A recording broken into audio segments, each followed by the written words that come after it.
अस्सलातु वस्सलामु अलैका या सय्यदी या रसूल अल्लाह व अला आलिका व अस्हाबिका या सय्यदी या हबीब अल्लाह। अच्छा, आज हम बात करेंगे एक ऐसी हैबिट पे कि अगर वो हैबिट इंसान अपने अंदर डेवलप कर ले तो उसको कामयाब होने से कोई नहीं रोक सकता, और जिसमें वो हैबिट नहीं होगी, उसका उलट होगा, तो उसको नाकाम होने से कोई नहीं रोक सकता। एक गाँव में ना एक किसान था, तो उसके पास कुछ ज़मीन थी जहाँ पे वो खेती बाड़ी किया करता था। था मेहनती, वो सारा दिन उसने खेती बाड़ी करनी, पानी शानी लगाना, जो भी इसका पूरा प्रोसीजर होता है। तो जब फसल पक जाती उसे काटता और काट के जाके मंडी में बेच आया करता था। मैंने जैसे पहले बताया, मेहनती था, उसने पैसे पूसे जोड़े जो भी फसलें बेच के उसको आते थे। आहिस्ता आहिस्ता ना उसने इर्द गिर्द की ज़मीनें भी ख़रीदना शुरू कर दी। अब एक टाइम आया कि उसके पास इतनी ज़्यादा फसलें हो गई कि उस अकेले बंदे के बस की बात नहीं रह गई इसको संभालना। अब उसने सोचा एक हेल्पर होना बहुत ज़रूरी है मेरे साथ, जो मेरी ज़मीनों की भी देखभाल करे और उसके अलावा मेरे जो जानवर हैं उसकी भी देखभाल करे। अब उसने सोचा, तो उसने कुछ लोगों का इंटरव्यू करना शुरू कर दिया कि मैं देखूं कोई अच्छा चुन के बंदा निकालूं जो मेहनती बंदा हो। उसने बहुत लोगों का इंटरव्यू लिया, लोगों से पूछा, उसने बताया मुझे आप खेती बाड़ी के बारे में क्या जानते हैं। अच्छा सैलरी पैकेज भी उसको ऑफ़र किया, जानवरों को संभाल लेंगे, डिफरेंट क्वेश्चन जो भी उसके माइंड में थे। लेकिन उसे कोई तसल्ली बख्शना जवाब नहीं मिला, मतलब कोई ऐसा बंदा उसको क्लिक नहीं किया, कोई बंदा उसको कि जिसको वो रखता। खैर दिन गुजरते गए। एक दिन उसके पास ना एक यंग नौजवान नौकरी की तलाश करता करता उस तक पहुंच गया। वो आया, उसके पास किसान को पहले ही एक बंदे की ज़रूरत थी।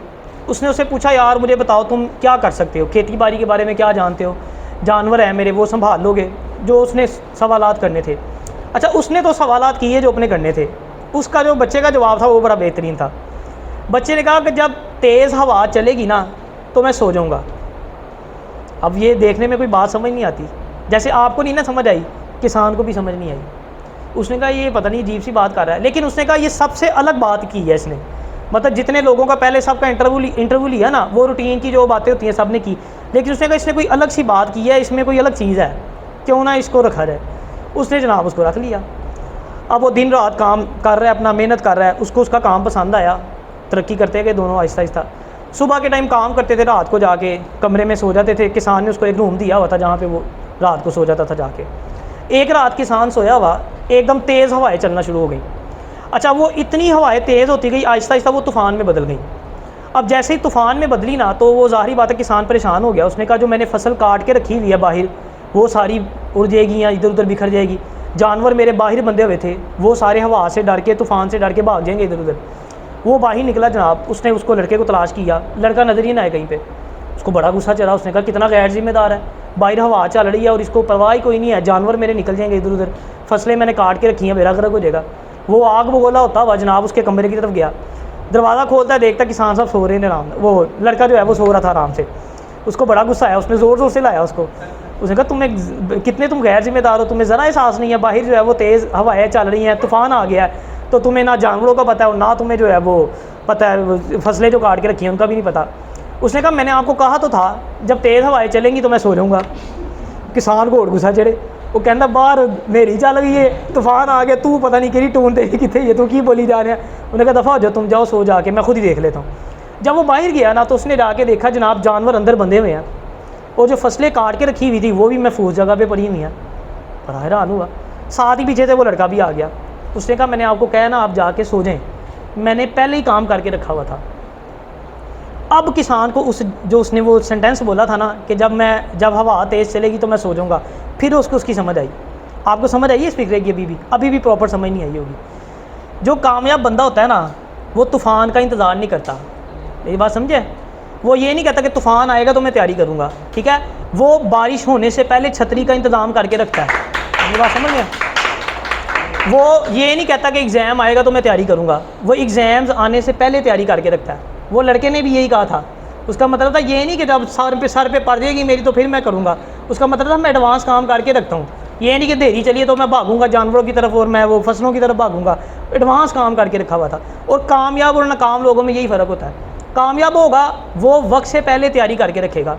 यार फौजी अगर वो कि जंग लग जाएगा तो फिर तैयारी कर लूँगा, तो फिर सीधी गोलियाँ ही पैनियाँ ने। वो हर टाइम तैयार होता है ना, फौजी का काम होता है हर टाइम तैयार है। जंग किसी टाइम भी लग सकती है, तूफ़ान किसी टाइम भी आ सकता है, पेपर भी आ सकते हैं। आप शॉर्ट हैंड कर रहे हो, आपको क्या पता कल कोई वैकेंसी आ जाए, फिर आप इंतज़ार करोगे कि अब आई है तो अब मैं अप्लाई करूँ। और जो नाकाम लोग होते हैं वो आपको होता है वो वैसे ही उनको टाल मटोल की आदत होती है। वो कहते हैं ना आज का काम कल पे छोड़ना, वो आज का काम कल पे छोड़ता जाता है, फिर एक टाइम आता है जब सर पे पड़ जाती है, फिर होता कोई नहीं।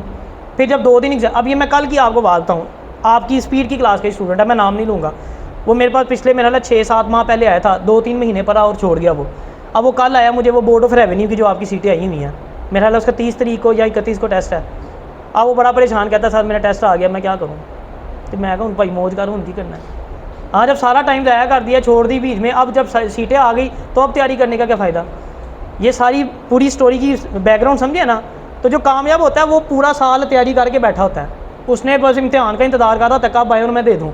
और जो नाकाम होता है वो टाल मटोल करी जाता है, आज का काम कल पे डाली जाता है, कल पे डाली जाता है, एंड पे नाकाम हो जाता है। 2 दिन में तो कोई चीज़ तैयार नहीं ना होती, या 2 दिन में तैयारी नहीं होती। इसलिए कामयाब होना है जो ये हैबिट अपना ले कि वक्त से पहले अपने आप को तैयार करके रखना है। लास्ट में 2 ही मैं बातें करूँगा, एक पेरेंट्स के लिए और एक बच्चों के लिए।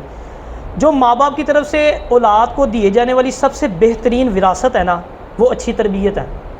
इसलिए अपने बच्चों को अच्छी तरबियत ज़रूर दें ताकि उनकी दुनिया और आखिरत दोनों संवर जाएँ। और अगर आप अपने माँ बाप के लिए कुछ अच्छा करना चाहते हैं तो कम से कम इतना ज़रूर करें कि आपकी वजह से उनकी तरबियत के ऊपर कोई सवाल ना उठाए। अल्लाह ताला